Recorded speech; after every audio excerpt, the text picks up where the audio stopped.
जय गणेश। प्रतिवर्षाप्रमाणे यावर्षी देखील माघ महिन्याच्या शुद्ध पक्षामध्ये श्रीमंत दगडूशेठ हलवाई गणपती बाप्पांच्या चरणी ही भगवान सूर्यनारायणांची किरणं ही गणेशाच्या चरणी ही त्यांनी एक अभिषेक केला। प्रतिवर्षी ही भेट होत असते भगवान सूर्यनारायण आणि गणरायांची, आणि हा रुद्र सोहळा हा माघ महिन्याच्या शुद्ध पक्षामध्ये हा आपल्याला अनुभवायला मिळतो। आज तो मंदिरामध्ये हा सोहळा सकाळी हा सर्व भक्तांच्या साक्षीने या ठिकाणी पाहायला मिळाला आणि एक अवर्णनीय आनंद सर्व गणेश भक्तांना याची डोळा पाहायला मिळाला। असा हा अनुपम सोहळा हा आज आपल्या माध्यमातून देखील सर्वांना पाहता यावा, बाप्पांच्या आणि भगवान सूर्यनारायणांचे आशीर्वाद सगळ्यांना लाभावे, हेच या आजच्या शुभ दिनाच्या निमित्ताने हार्दिक शुभकामना। धन्यवाद। जय गणेश।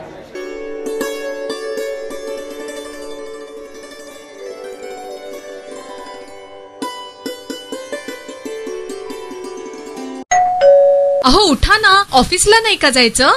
अगं मला आज फ्रेशच वाटत नाही, काही करायची इच्छाच नाही। अहो मग तुम्ही आजपासूनच न्यू युनायटेड फार्मसीचे गुड मॉर्निंग चूर्ण घेणं सुरू करा। अपचन, मलावरोध, बद्धकोष्ठ, आम्लपित्त आणि पोटाच्या तक्रारींवर खात्रीशीर आयुर्वेदिक उपाय गुड मॉर्निंग चूर्ण।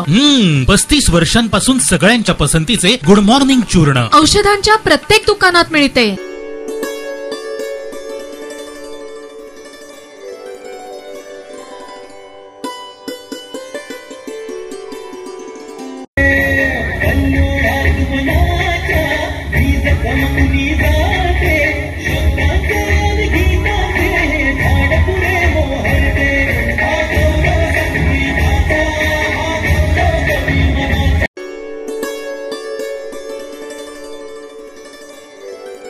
नमस्कार, मेरा नाम विकी पुष्करन है। मैं रंबो सर्कस की सीनियर क्लाउन है।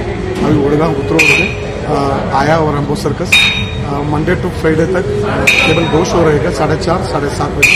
सैटरडे संडे 3 शो रहेगा, 1:30 बजे, 4:30 बजे, 7:30 बजे। तो आप अपनी बच्चों को लेके आइए। इस बार हमारे पास हाथी है, चिपंजी है, जिराफ है और बहुत सारा ऐसा जानवर भी अपन लेके आया है। तो बच्चों लोग के लिए फुल मजा आने वाला है। तो बाकी क्लाउन्स अच्छे क्लाउन हैं, तो प्लीज़ आप लोग सब लोग आइए, बहुत मजा आने वाला है।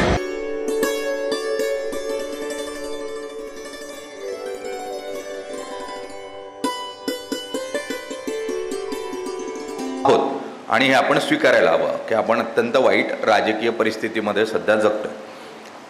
2024ची निवडणूक ही देशाच्या पातळीवर आणि राज्याच्या पातळीवर अभूतपूर्व अशी निवडणूक होती। या निवडणुकीमध्ये लागलेले निकाल योग्य की अयोग्य यात आपल्याला जाण्याची गरज नाही, मात्र ज्या स्वरूपामध्ये या निवडणुकांमध्ये उमेदवार उभे होते आणि जे निवडून आले त्यांची संख्या पाहता लोकसभेतला आकडा जर आपण नजर टाकली तर साधारण 35% इतके खासदार हे गंभीर गुन्ह्यांचे आरोपी म्हणून समोर येताना आपल्याला पाहायला मिळतं। आणि त्यामुळे पुढच्या काळात जर राजकारणाला सकारात्मक अशी दिशा द्यायची असेल तर जे शिक्षित आहेत, ज्यांना समाजाप्रती दायित्व आहे असं वाटतं, अशांनी राजकारणात येण्याची गरज आहे। आणि सध्या तरी ज्याच्याकडे चांगुलपणा आहे, जो चांगभलं अशा विषयावर विश्वास ठेवतो, तो राजकारणात यायला काही मागत नाही आहे। आणि त्यासाठी म्हणून अशा युवा संसदेची गरज आहे। आणि ही युवा संसद सातत्यानं भरवण्याचं काम जाधवर ग्रुप करतोय। त्यासाठी म्हणून मी जाधवर ग्रुपला सर्वात अगोदर शुभेच्छा देतो। 2029च्या भारताकडे नजर टाकताना प्रमुख ज्या समस्या जाणवत आहेत त्यामध्ये सर्वात महत्त्वाची समस्या असेल ती आर्थिक पातळीवर। कारण आर्थिक पातळीचं नियोजन ज्या स्वरूपामध्ये होणं अपेक्षित आहे ते होताना दिसत नाही आहे। कारण तुम्हा सगळ्या मंडळींना जर का राजकारणामध्ये पुढे जायचं असेल तरी पुढची 4-5 वर्ष स्वतःला सिद्ध करण्यासाठी तुम्ही खर्च केली पाहिजे।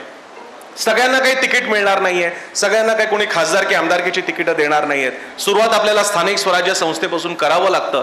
नुकताच आता विषय आला होता सुप्रीम कोर्टानं, अजून तरी सध्या दिसतंय की आपल्या या स्थानिक स्वराज्य संस्था निवडणुका पावसाळ्याच्या नंतर होतील, एवढं तर निश्चितपणे दिसतंय। एक निवडणुकीमध्ये जेवढा काळ जातो तेवढं एखाद्या युवांसाठी, तिकडच्या स्थानिक कार्यकर्त्यांसाठी संधी मिळणं अवघड होऊन जातं। पण तरी सुद्धा आज सुदैवाने आपण अशा काळात आहोत की तुम्हाला अनेक प्रकारच्या संधी निर्माण करता येऊ शकतात। सगळ्यांनाच काही तिकीट मिळेल असं नाही, पण अनेकांना स्ट्रॅटेजीज हवे असतात, अनेकांना सर्वे करणारे हवे असतात, अनेकांना समाज माध्यमं हाताळणारी माणसं हवी असतात। आणि महाराष्ट्रामध्येच काय देशामध्ये अशी उदाहरणं आहेत की अशी माणसं की जी पहिल्यांदा पडद्याच्या मागे होती त्याच्यानंतर ती पडद्याच्या पुढे आली आणि राजकारणात पुढे गेली। अनेकदा मंत्र्यांचे सचिव हे राजकारणी झाले आणि पुढे झाले। आज महाराष्ट्रामध्ये अशी अनेक उदाहरणं आहेत। आपले जे माननीय मुख्यमंत्री देवेंद्र फडणवीस त्यांचे स्वीय सचिव एकेकाळी सचिव होते, आता ते ते आता आमदारकीनंतर ते पुढे गेलेले आहेत। आणि अशी अनेक उदाहरणं तुम्हाला दाखवता येतील। प्रशासक क्षेत्रात गेलेली मंडळी नोकऱ्या सोडून राजकारणात आली आणि पुढे गेलेली आहेत। श्रीनिवास पाटील हे मला लगेच नाव आठवतं, पुण्याचे कलेक्टर राहिलेले शरद पवारांचे अतिशय आप्तस्वकीय आहेत आणि अशी अनेक नावं आहेत। त्यामुळे तुम्हाला जर का खरोखरच पुढे जायचं असेल तर सुदैवाने आपण अशा काळात आहोत की तुम्हाला प्रत्यक्ष राजकारणात तिकीटच मिळालं पाहिजे असं नाही। तुम्हाला समाज माध्यम वापरता येतं का? तुम्हाला सोशल मीडिया राजकारणासाठी चांगल्या प्रकारे वापरता येईल का? तुम्हाला एखाद्या एनजीओचा अजेंडा सेट करता येईल का? देश तुमच्या साध्या गाव तालुक्यापासून ते शहरापर्यंत एखाद्या कॉजसाठी मुद्द्यासाठी, मग तो स्वच्छता, प्रदूषण, भ्रष्टाचार, हवामान असा कोणताही विषय असेल तो लावून धरण्यासाठी आंदोलन उभं करता येईल का? या माध्यमातून तुम्ही जर का तुमचं काम सुरू केलं तर मित्रांनो तुम्हाला मी सांगतो आज समाज माध्यमातला उत्तम एखादा माणूस ज्याला आपलं बोलणं नीट मांडता येतं ती व्यक्ती त्या शहराचा अजेंडा ठरवू शकते।